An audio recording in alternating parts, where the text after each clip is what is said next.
Bonjour et bienvenue dans EcoCheck, le podcast d'ING qui décrypte l'économie de manière accessible et concise.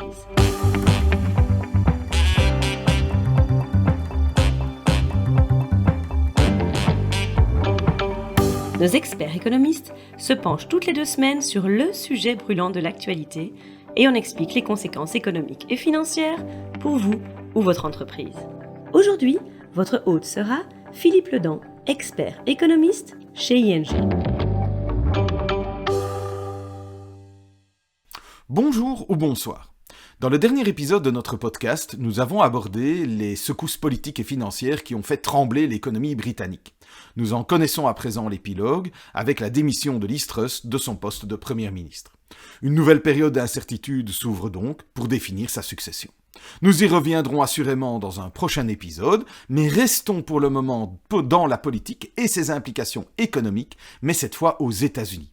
En effet, le 8 novembre prochain se tiendront les élections de mi-mandat. Que peut-on en attendre ? Eh bien, suivez le guide.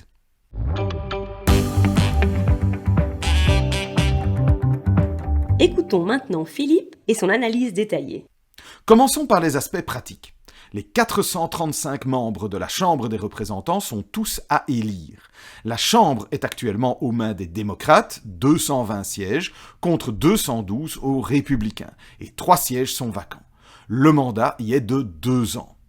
Le Sénat est lui composé de 100 membres. Il compte actuellement 50 républicains, 48 démocrates et 2 indépendants qui votent pour les démocrates. La vice-présidente Kamala Harris, démocrate bien entendu, obtient la voix décisive en cas d'égalité des voix. Les républicains doivent donc gagner 1 siège sur les démocrates pour contrôler le Sénat. Chaque sénateur a un mandat de 6 ans et environ 1/3 d'entre eux sont à élire tous les 2 ans. Le 8 novembre, 35 sièges du Sénat doivent donc être renouvelés, dont 21 sont actuellement occupés par des républicains et 14 par des démocrates. On notera enfin que 36 États et 3 territoires élisent leurs gouverneurs. De nombreuses élections supplémentaires ont lieu pour des postes de procureur général, de secrétaire d'État ou encore de trésorier. Attention, cela paraît anodin, mais ça pourrait avoir des implications majeures en cas de contestation de l'élection présidentielle en 2024. On le voit, les enjeux sont importants. Si les démocrates perdent le contrôle de la Chambre ou du Sénat, ou donc des deux, la capacité du président Biden à légiférer sera fortement réduite. On y reviendra dans un instant. Par ailleurs, l'issue de ces élections de mi-mandat pourrait évidemment modifier les rapports de force dans les 2 grands partis américains et donc influencer les décisions des uns et des autres dans la course à la présidentielle en 2024. Enfin, les élections du 8 novembre auront également des répercussions sur le programme climatique de Biden.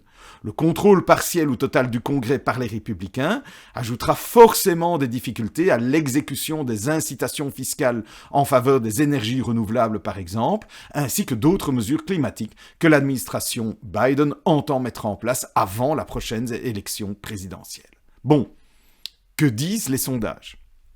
Les électeurs sont actuellement fort préoccupés par l'état de l'économie, l'augmentation du coût de la vie, la hausse des taux d'intérêt et la baisse des prix des actifs financiers. Or, les élections de mi-mandat sont généralement considérées comme un référendum sur l'efficacité d'un président et de son parti, de son administration, au cours des 2 premières années de son mandat. Dès lors, les sondages ne sont pas des plus favorables au président jusqu'à présent. Le taux d'approbation du président Biden a certes un peu augmenté suite aux récentes victoires législatives concernant les politiques climatiques, les infrastructures et les technologies. La position du Parti démocrate à la suite du vote de la Cour suprême visant à supprimer le droit constitutionnel à l'avortement a également contribué à augmenter le taux d'approbation du président. Il n'empêche, ce taux reste très faible. Par rapport aux normes historiques, il est à peu près à égalité avec celui de Bill Clinton et de Ronald Reagan à ce stade de leur mandat, et juste devant Donald Trump. Et on se rappellera que tous 3 ont subi de lourdes pertes lors de leur première élection de mi-mandat. Alors, à quoi faut-il s'attendre ? Eh bien, en tenant compte des forces en présence et des sondages, il se pourrait quand même bien que les républicains emportent la victoire à la Chambre des représentants.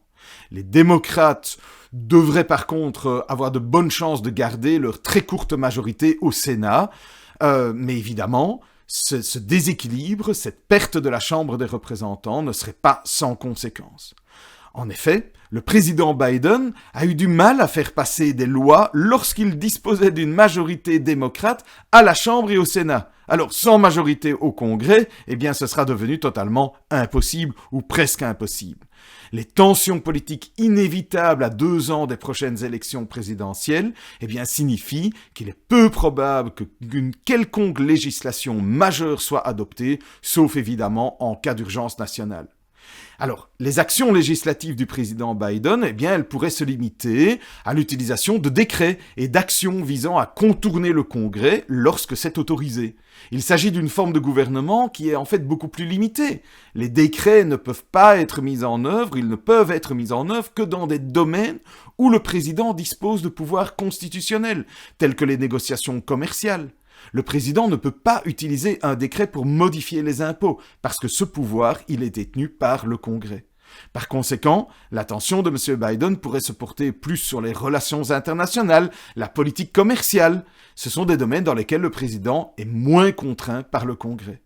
Étant donné que la crainte d'une récession est de plus en plus forte, le président aura moins de marge de manœuvre pour offrir un soutien fiscal, une politique budgétaire qui supporte l'économie, étant donné la nécessité d'avoir des votes républicains en sa faveur pour ces matières-là. Et encore une fois, à 2 ans des élections, ça paraît difficile.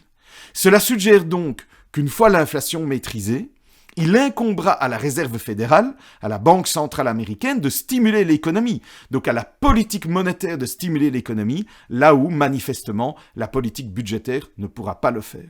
Et c'est d'ailleurs pour cela que nous anticipons des premières réductions de taux d'intérêt par la Banque centrale américaine, par la Fed, à partir du second semestre de 2023. Ce sera sa façon de stimuler l'économie, là où la politique budgétaire sera contrainte. Voilà, ce sera tout pour cette fois. Je vous dis à bientôt. C'est tout pour aujourd'hui. Merci pour votre écoute. N'hésitez pas à suivre notre podcast EcoCheck pour ne manquer aucun épisode. Vous souhaitez en savoir plus sur l'actualité économique et financière? Alors rendez-vous sur ing.be/mai-news et retrouvez toutes les analyses de nos experts.